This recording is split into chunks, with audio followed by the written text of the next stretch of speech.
Hello, everybody. Welcome to Science Abounds Science at Home, where we will discover home lab magic.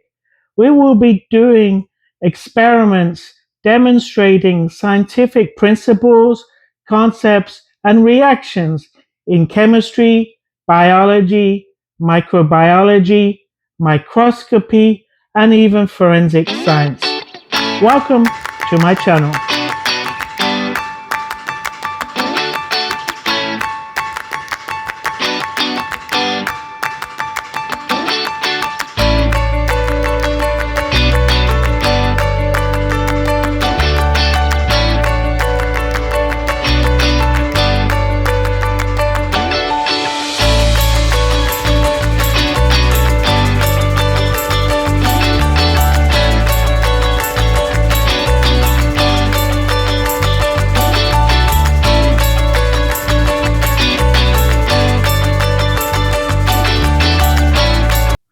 Hello, everybody. Welcome to another episode of Science Abounds Science at Home, where we will discover home lab magic. In today's video, I'm going to introduce you to the microscope and microscopy. We're going to look at the anatomy of a microscope, the different parts, and what they do. And then I'm going to show you how to make a very easy, quick stained slide of human cheek cells. Okay, and the staining technique is I'm going to demonstrate how to fix the cells to a microscope slide using heat. And then we're going to stain the cells with a stain called methylene blue. But more about that a little bit later. What I want to do now is to look at what makes up a microscope. So let's go deeper and closer to the microscope, and I will show you around. But before I do that, I do want to talk about what is the right microscope for you. For me personally, as a hobbyist microscopist, I bought this microscope. It's a good medium to high level microscope, and it is perfect for me. I used one eyepiece here, and there is another one here, but I'll talk about that later. You can get binocular microscope as well, but I prefer the one eye, the monocular microscope eyepiece is what I prefer. And this microscope is reasonably priced. It was around about $400. You can go, microscopes, really high-end microscopes, cost thousands and thousands of dollars, but you don't want to spend all that money for a microscope that will suffice. If you're just doing it as a hobby, like I am, it does have an attachment for a camera. I have my camera in here. I do want to upgrade my camera at some point in the future, but right now it serves its purpose, and we'll take a look at that later. So I would say a couple of $100 to $400 is a reasonable price to pay for a good quality hobby microscope. It's not a toy. These are not toy microscopes. They have very well quality objective lens. There are toy microscopes out there, but really, if you are looking to make this as a hobby, you don't want a toy microscope. Toy microscopes are great for children to do their initial exploring of microscopy, but eventually you're going to want a good quality microscope. I bought my microscope from Home Science Tools website. It's a phenomenal website. Check out their website because they produce very good quality microscopes, and the organization Home Science Tools is geared to homeschoolers and providing science kits for homeschoolers, everything you need to do science at home. And it's one of my resources that I use for some of my experiments. So let's go deep and close, and let's learn what makes up a microscope.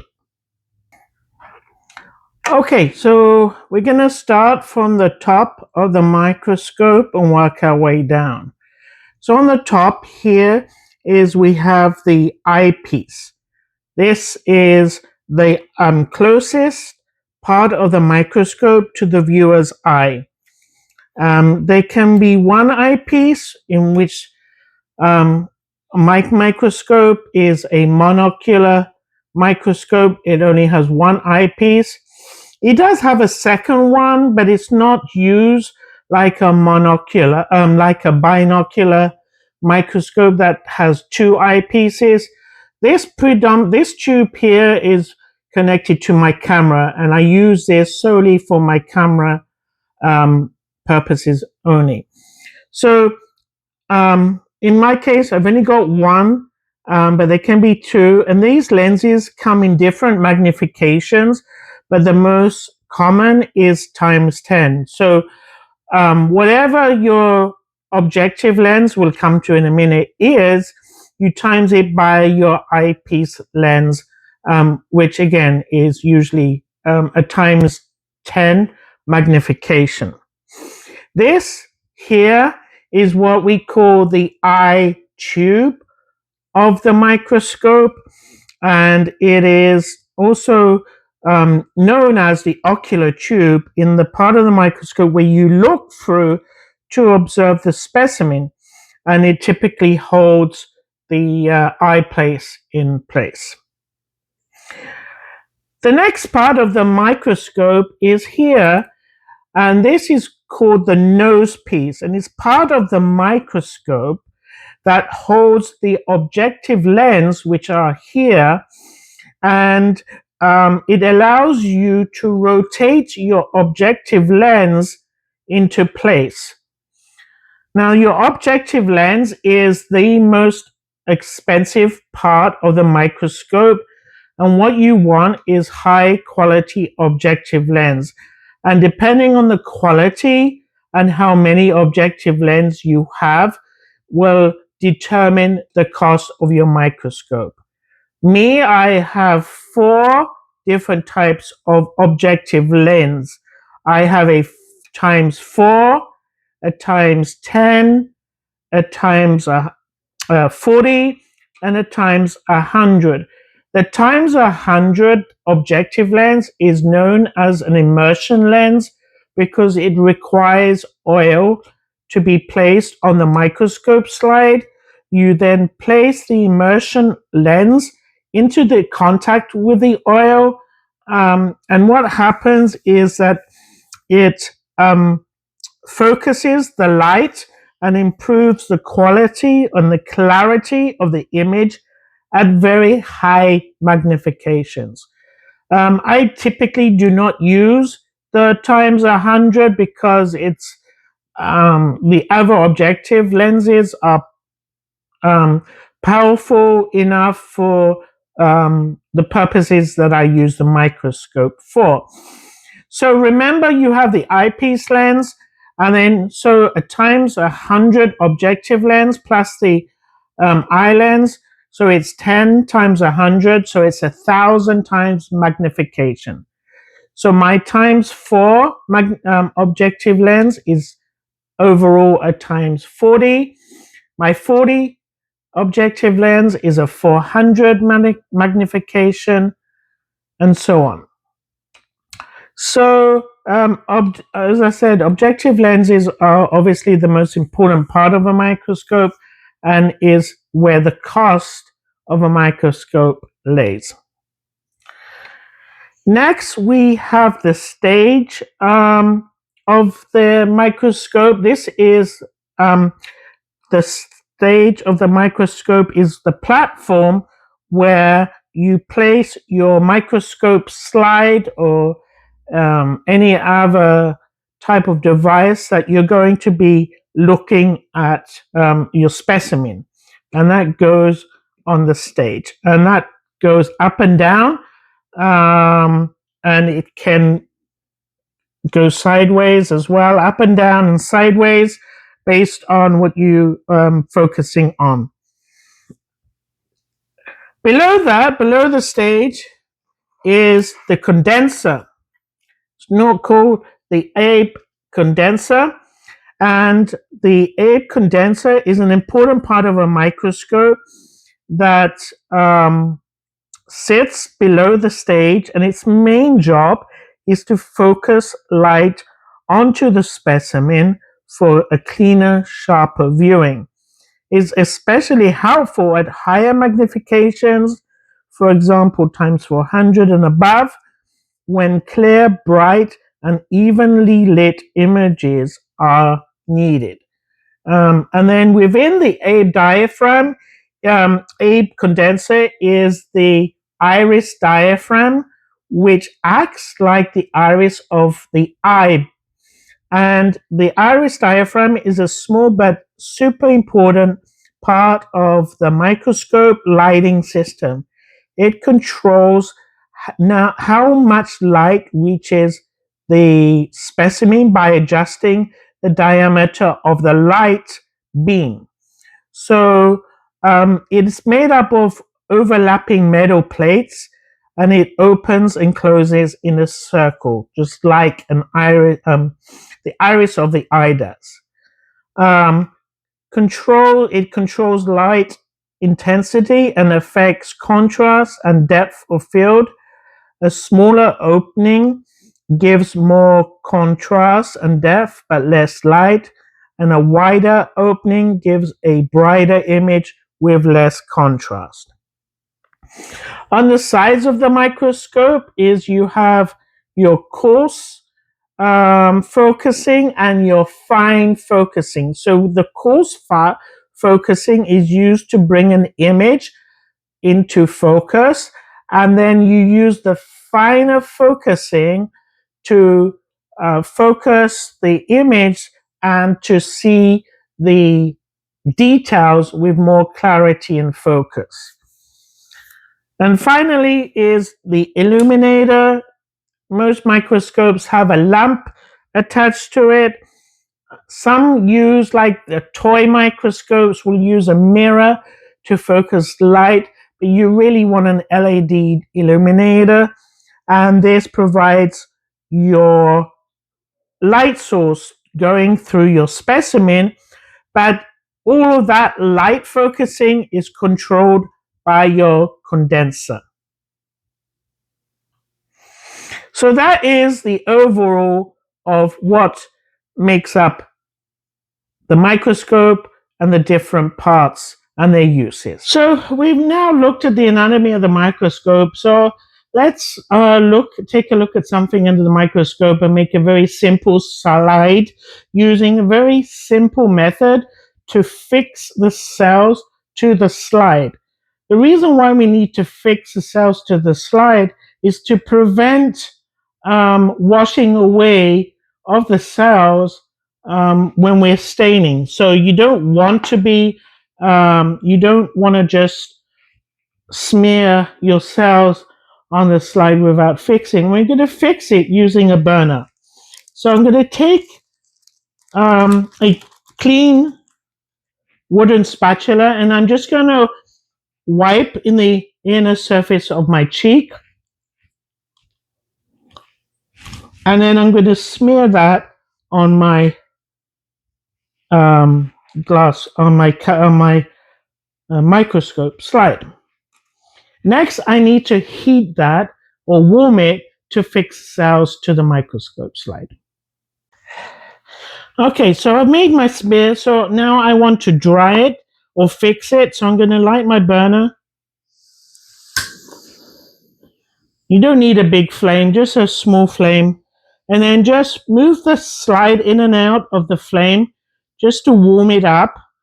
And what happens is fixes the cells to the microscope slide and allows for staining to happen. So you don't need to do it for too long. It doesn't take long to do. Obviously, you don't want to burn your fingers, so it's good to apply your sample at the edge of the slide here, so away from your fingers so your fingers don't get burnt. All right, so that's all that needs to be done. So now what I'm going to do is just let that cool down. Once it's cooled down, we're going to stain with methylene blue. Methylene blue is the perfect stain for this purpose because methylene blue has a high affinity for DNA, and it's going to stain the DNA parts of the cell very well, and it will stand out, as you will see momentarily. So let's just let that cool down, and then we'll come back and stain it. Okay, the slide's cooled down, so I'm going to apply a couple of drops of methylene blue to my slide. Okay, you don't need to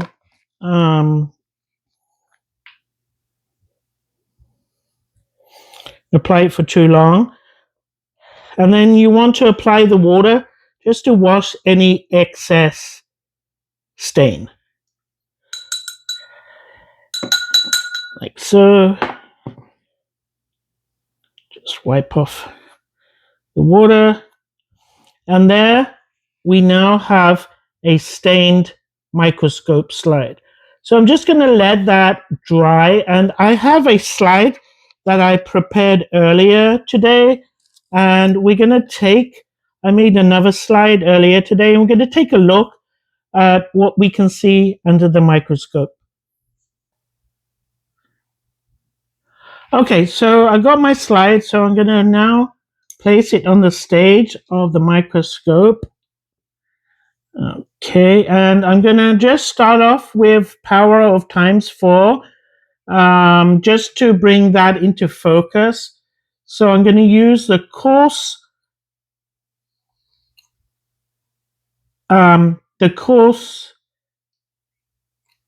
tuning to just bring in the cells to focus. There we go. And then I'm going to use my fine focus tuning just to make the the image more sharper. So now I'm at that stage. I'm going to up the objective. Okay, and I refocus. And you shouldn't take that long to refocus. Okay, there we go. So now you can see, let's just centralize the viewing of that so you can see the cells a bit better. All right. So what are we seeing? So these are the cells, and these dark features here within the cell, this is the nucleus of the cell. And like I mentioned, methylene blue has a high affinity for DNA. So the nucleus contains all the DNA for that cell, and therefore it stains more heavily.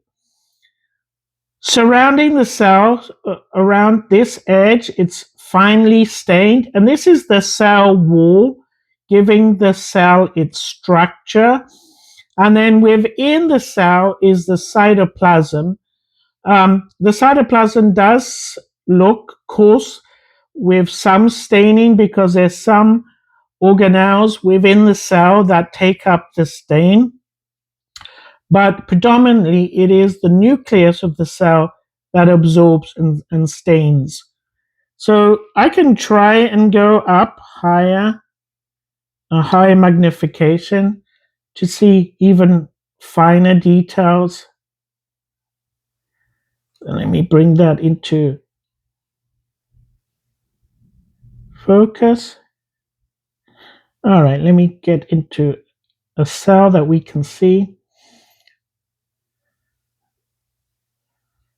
Okay. So you can adjust the diaphragm to adjust how much light gets into your specimen, and you can adjust the Abe condenser as well to get better lighting.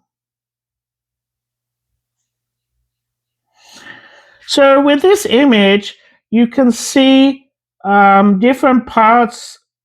The staining of the cell is more granular because there's granules within the cell and other organelles.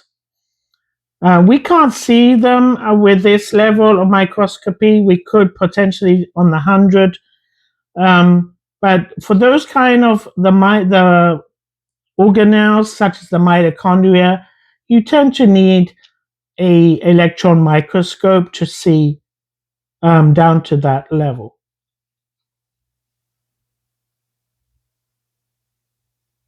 Okay.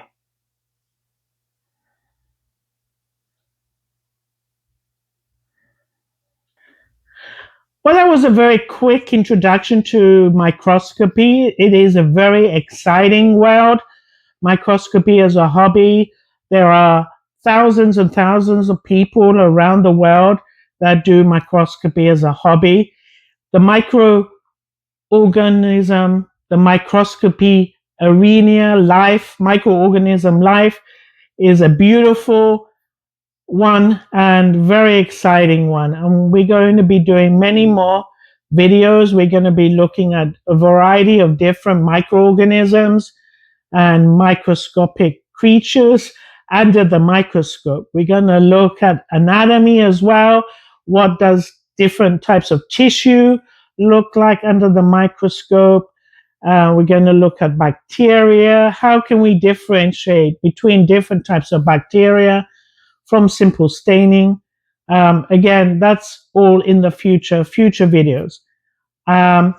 So I hope you learn a very basic fundamental staining technique and fixing cells to the microscope slide very easily using heat and a quick staining technique as well.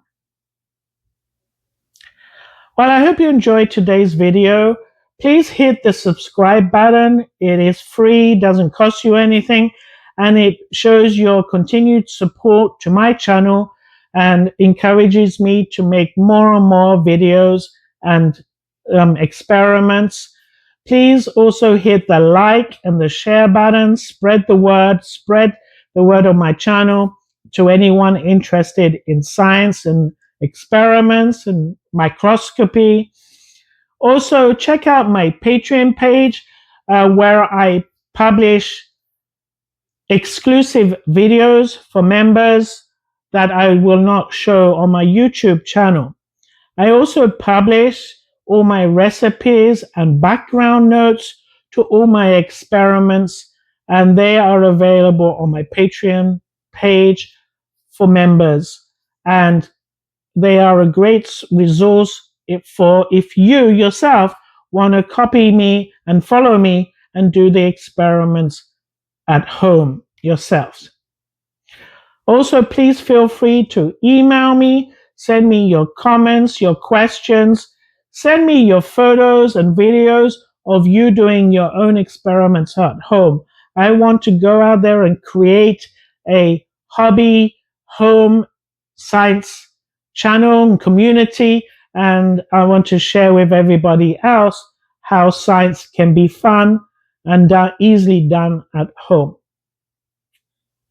Please check out my description to the video because I list all my resources of where I go to for all my chemicals, my equipment, all my kits that I use for these videos. So you can yourself build your own home lab. Well, Until next time, keep on experimenting. Goodbye, everybody.